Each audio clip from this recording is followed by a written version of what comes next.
Շնորհակալություն, պարոն Հովհաննիսյան, մեր հայրենակիցները շատ հաճախ հարցնում են, քան բարեփոխում, որ արվում է, այդքան դրական տնտեսական աճ, որ լինում է, շատերը հարցնում են, մենք բան չենք զգում մեր առօրյայում, մեր վրա, խնդրեմ ներկայացնեք թվերով, եթե հնարավոր է, 18 թվականից հետո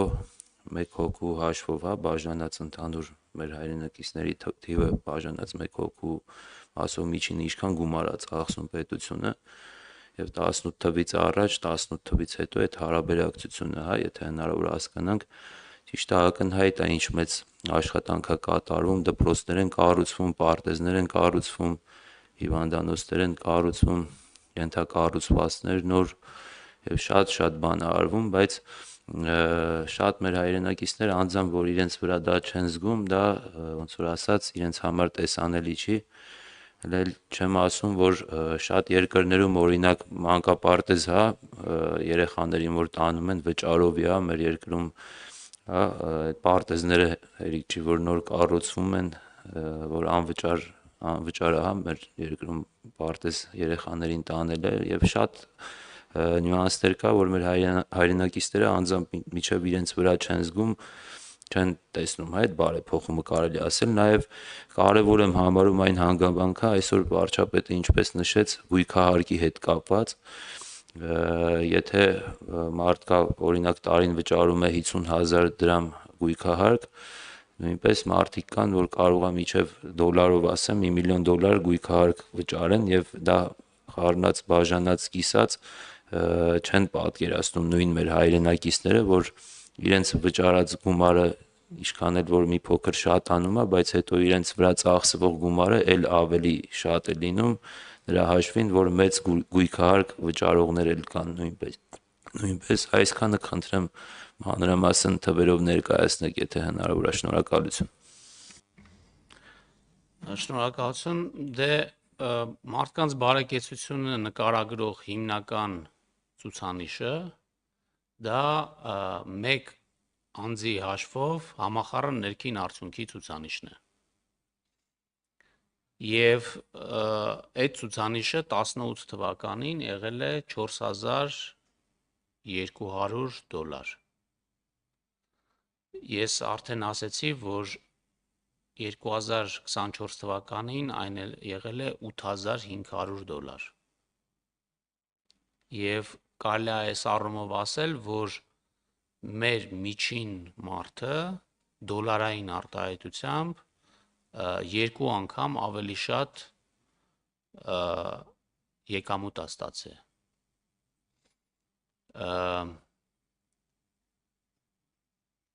Մյուս կողմից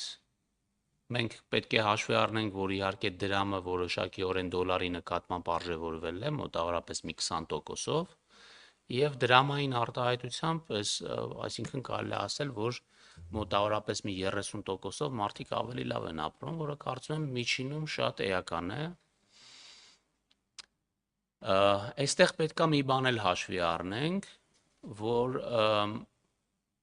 կարող է ինչ-որ մեկը ասի, որ այդ հարստությունը, որը ձևավորվել է, բաշխվել է մի խումբ մարդկանց միայն, այն մնացած մարդիկ մնացել են աղքատ եւ այս մի խումբ մարդիկ հարստացել են։ Մենք տեսնում ենք, որ 18 թվականից հետո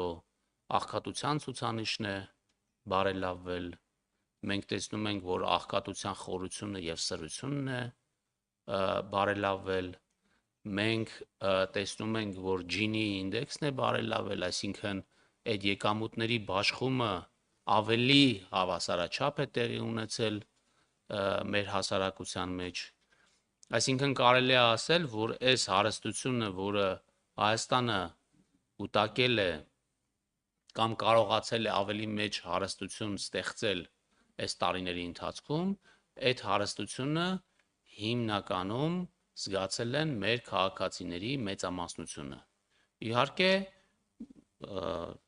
չեմ ժխտում, որ Հայաստանում շարունակում են լինել թե ծայրահեղ աղքատներ, թե աղքատներ, եւ այս ուղղությամբ էլ մեր սոցիալական քաղաքականությունը ուղղված է այնպիսի ռեֆորմներ իրականացնելու, որ սոցիալական աջակցության ծրագրերը ավելի հասցեական լինեն, չստանան այն մարդիկ, ովքեր դրա կարիքը չունեն, եւ ստանան այն մարդիկ, ովքեր իրականում դրա կարիքը ունեն, որpիսի սրա հետևանքով մենք կարողանանք ծայրահեղ աղքատությունը Հայաստանում ընդհանրապես վերացնել։ Շնորհակալություն, արձագանքում եք։ Շնորհակալություն, մի փոքր արձագանքելով պարոն Հովհաննիսյան, ասեմ նաև այն հանգամանքը շատ մեր հայրենակիցները նույնպես հաշվի չեն առնում, որ պատերազմից, եւ կորոնավիրուսի այդ վիճակներից հետո, որ համեմատականով, նայենք տարածաշրջանում ամբողջ աշխարհում, ես կարծում եմ շատ բարձր ցուցանիշներ է, տնտեսական այդ բարձր ցուցանիշները եւ այն զարգացումները, որ ունենք մեր երկրում, այն առաջընթացը, ես կարծում եմ շատ դրական է եւ շատ դրական եմ գնահատում ձեզ եւ մեր կառավարության, մեր բոլոր գործընկերներին շնորհակալություն եմ հայտնում կատարված աշխատանքի համար, նաեւ զեկույցի համար շնորհակալություն։